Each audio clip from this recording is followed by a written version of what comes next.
Sega Genesis beat-em-ups were some of the best of the 16-bit era, and while Sega made many of the beat-em-ups that we all love, there were plenty of third-party developers, aside from Konami who busted out TMNT Hyperstone Heist, who made great games as well. In today's episode of the Big Retro Show, I'm going to talk about some of the beat-em-ups made by third-party developers that were exclusive to the almighty Sega Genesis.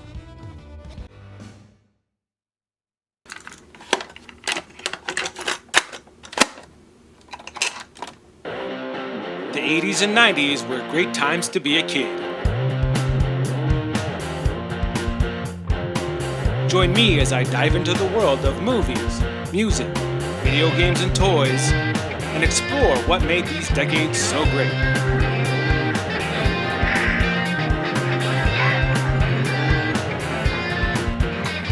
This is the Big Retro Show.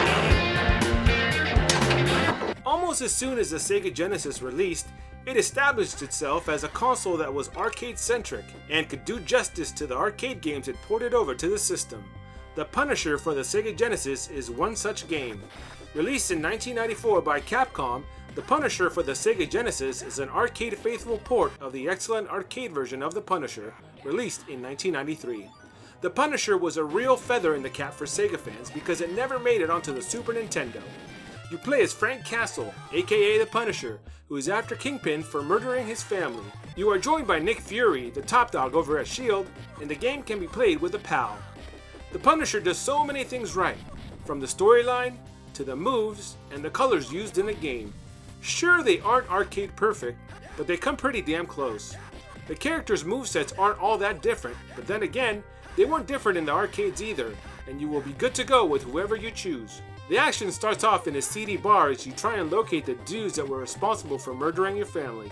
The combat in this game is extremely satisfying, and you will be pulling off combos in no time. Your character can use dash attacks and grapple attacks, and can even grapple enemies in mid-air and throw them.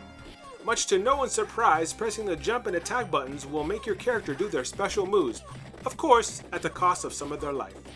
This being a Punisher game, the game is laden with all sorts of weapons, including Uzis, pistols, flamethrowers, bats, katanas, and grenades. The weapons add to the comic book feel that the game is going for, and when you hit someone with a gun, for example, you get old comic book phrases in the game. I like it when games add little touches like this. The bosses in this game are easier than I expected in normal mode, but that changes rather quickly by changing the difficulty settings. You can play in easy, normal, hard, and expert modes. The expert mode is brutal, and I found myself dying a lot, and not being able to breeze through the enemies as quickly. The game has multiple endings, and since I played the game on normal mode for the purposes of this review, I was told to play the game like a real Punisher and switch to the hard mode. Oh yeah? Well screw that! I'm gonna skip hard mode and go straight to expert. Yeah, that will show them. The game is a fun romp that is a lot more fun if you take on the bad guys with a friend. A copy of The Punisher is pricey at $123 loose and $429 complete in box. So just find a place where you can play it free online in your browser. Google is your best friend.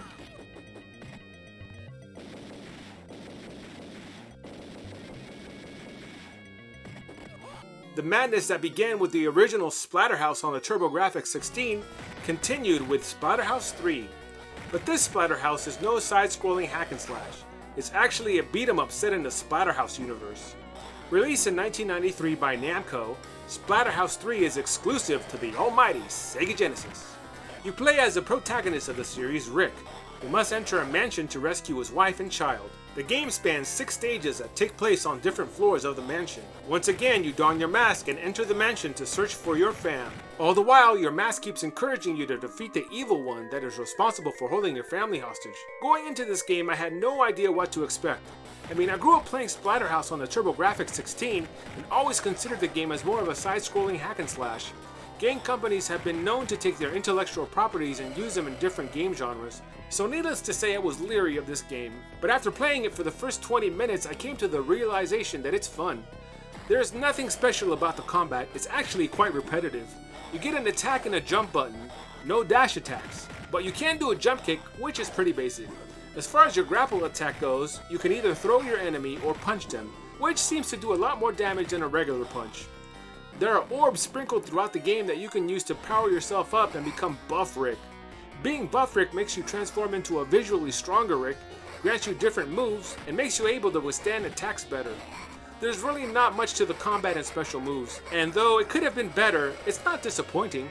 Weapons sprinkled here and there in the mansion help to make the combat more interesting, and the enemies themselves, especially how they blow up and decompose after you kill them, seem to keep my attention and made the game more fun. The enemies in this game are a bit repetitive. Each room you visit in the mansion has a handful of enemies you must defeat, and after you clear the room doors open and you must then decide where to go next. You can use a map to guide your way, but if you take the wrong path, it can cost the lives of your family members. So you must choose your directions wisely or risk getting the bad ending. The game has 4 endings in all, and they largely depend on how many of your family members you can save. Unfortunately, I got the bad ending because I was unable to save anyone, and because, you know, I'm not a cheater who Googles every pathway. But that just motivates me to play the game over again so that I can get the good ending. There's some replay value here for sure. The game starts out easy enough, but as you punch and kick your way through the end bosses, things get more difficult. The end bosses are downright killers. The mask that was goading you to enter the mansion and stop the evil one is actually the last boss of the game. That dang mask. At any rate, this game is not perfect, and I realize that people who know nothing of the Splatterhouse games will not find it as enjoyable as those who do. But since I do know about the games, I would recommend it to any fan of the beat-em-up genre. A copy of Splatterhouse 3 goes for $99 loose and $300 complete in box.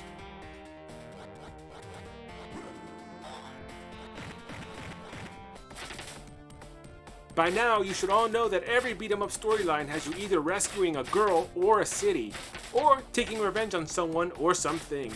Well, Growl breaks that mold, and this time you take on poachers who are killing cute, fluffy animals. But aside from the story, it doesn't do much else for the genre. Growl for the Sega Genesis is a direct port of the Taito arcade game. Growl released to the Sega Genesis in 1991 and is a console exclusive. The premise of this game has you taking on a gang of poachers who are driving some species to extinction with their dastardly ways. You play as one of 4 heroes who sets out to stop them using nothing but your deadly fists. Each of the characters in Growl play identically, but each one of them have different stats. There's a guy who is the strongest, the dude who is the fastest but is weak sauce, and the guy who is balanced. You get the picture. The combat in this game is faithful to the arcade version of the game. You get to punch and kick your enemies, and kick them or throw them when they are down. No fighting dirty here. The game has no special dash attacks or standalone grapple attacks, but you do get to do a pretty gnarly jump kick, although the kick is more of a Rockettes kind of kick than a Bloodsport kick. I prefer the Bloodsport kick. You can also use your combos to dispatch your enemies, but most of the fighting I did, at least against the regular enemies, was by way of the various weapons that the game offers. The game lets you wield swords, bazookas that look like the ones used in Commando, pistols, grenades, machine guns, and these whips that will allow you to attack enemies in front of you and behind you. It's excellent, and I most often use the whip. The game's combat gets repetitive rather quickly, however, and you will be bored by fighting the same enemies, albeit with different color schemes, rather quickly. The bosses in this game aren't too impressive.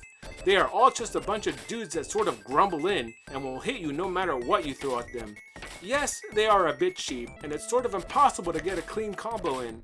I found myself throwing stuff like boulders at them or just jump kicking them to death. And don't get me wrong, I like jump kicking, but it's a lot more fun using your fists to kill your enemies. Your character's reach isn't too bad in this game, and I appreciate that.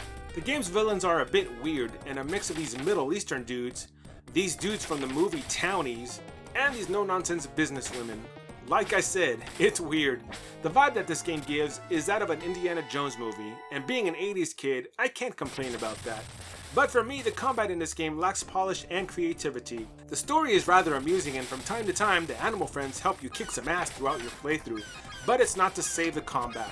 It's mediocre, however, maybe amusing to play for fans of the beat-em-up genre. Growl goes for $73 loose and $244 complete in box for the Sega Genesis. You can also play it on the Taito Legends 2 collection for the Xbox and the PS2 for $14 or less loose and $40 or less complete in box.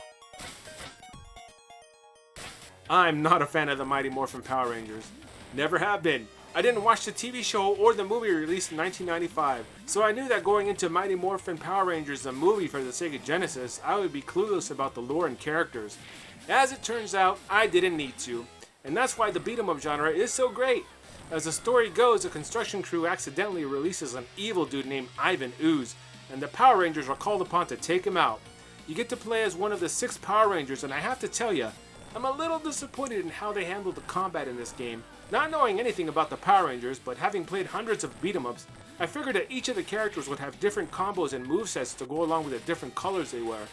Unfortunately, this isn't the case. They all do the same moves, and it was really disappointing. They can each punch, kick, jump kick, and throw enemies. Perhaps the only different attack they can do is their weapon-based combo finisher, which doubles as the character's slide attack. You can also jump kick in this game, but you have to run first. If you jump and hit attack, you do this weird air punch. It would have made more sense to have the characters jump kick rather than do this whack punch. If you stand in place and jump and attack, you can do a half moon kick, which is pretty cool and useful. Aside from the character's weapons, there are no other weapons in the game to wield.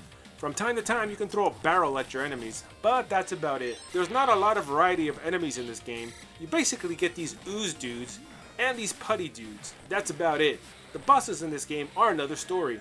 The bosses are actually a lot of fun to fight because you get to control the Power Rangers' vehicles. Some of the boss fights begin outside the vehicle, while you are still playing as one of the Power Rangers, and the game lets you choose one of the Power Rangers' vehicles to finish the fight. This gameplay element held my interest in the game and was easily one of my favorite parts. Speaking of favorite parts, the music and sounds in this game are epic and really put you in the mood to kick some ass. Have a listen.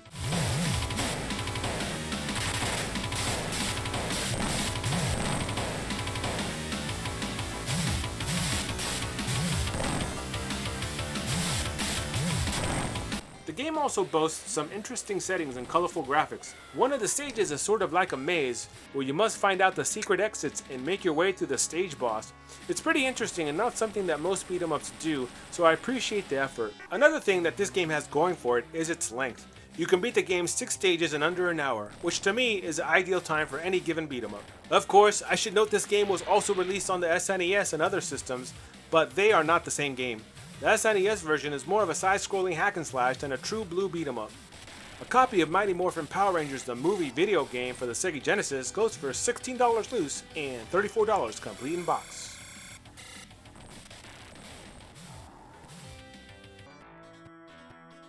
Ninja Gaiden was a beat 'em up before its famed debut on the NES, but no one seems to want to admit that. And that's partly because the NES game was so much better than the arcade beat 'em up. So much so that the arcade version of the game failed to make its way onto any home consoles. Sadly, Sega failed too because a beat 'em up port of the arcade game never made it out of beta for the Sega Genesis. Still, this game is highly playable and one that deserves a mention when talking about Sega Genesis beat 'em ups. The port of Ninja Gaiden was reprogrammed for the Genesis back in 1992. You play as the famed Ryu Hayabusa, long-standing protagonist of the series, but that's where the similarities between the NES and the arcade versions end. You see, this is more like a Streets of Rage meets Ninja Gaiden arcade version and plays nothing like either of the games. Your mission in this game is to rescue your girlfriend, Rika, who has been captured by the evil ninja master, Jin. In order to do this, you must hit the streets and take on wave after wave of bad guys with your ninja skills. The combat in this game is pretty dang basic. And yes, I know this game never made it out of beta, and I can see why. You can attack, jump, and use a special attack that resembles a neck throw done in the arcades, which takes away your life when you use it. The game doesn't have any grapple attacks per se, and that's a bummer. The other bummer is that when you hit the control stick twice, instead of running, you do a roll that only serves you if you want to get away from your enemies. You can't attack when you exit the roll. The jump kicks in this game are pretty useless. So much so that I don't even need to use them against these motorcycle dudes. How often does that happen in beat 'em ups?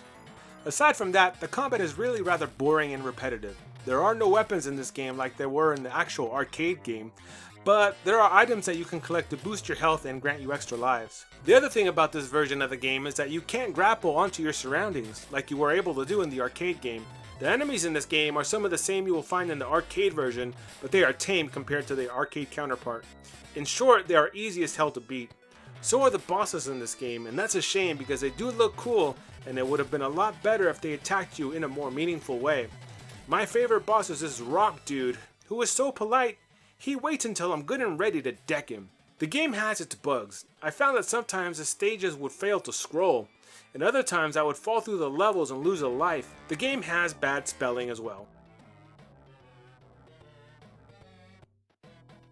But probably the biggest bug I found in this game has to do with the walking. You actually slant down when you walk left or right. It's a pain. And this is probably something that the developers never got around to fixing. Well, I guess I can't be too picky about the bugs in this game because it never made it out of beta. Still, it's good to see that Sega at least tried to bring this game to market as a port of the arcade game. I actually like the arcade game and it doesn't get mentioned enough on YouTube. The game is short and will take you about an hour to beat. The other cool things about this game are the music, sound, and graphics, which is reminiscent of the graphics you find in Streets of Rage. Have you played this game? And that's gonna do it for the Big Retro Show. If you enjoyed this episode, make sure you drop a comment and a like, and consider subscribing to the Big Retro Show. Until the next one, I will see you next time.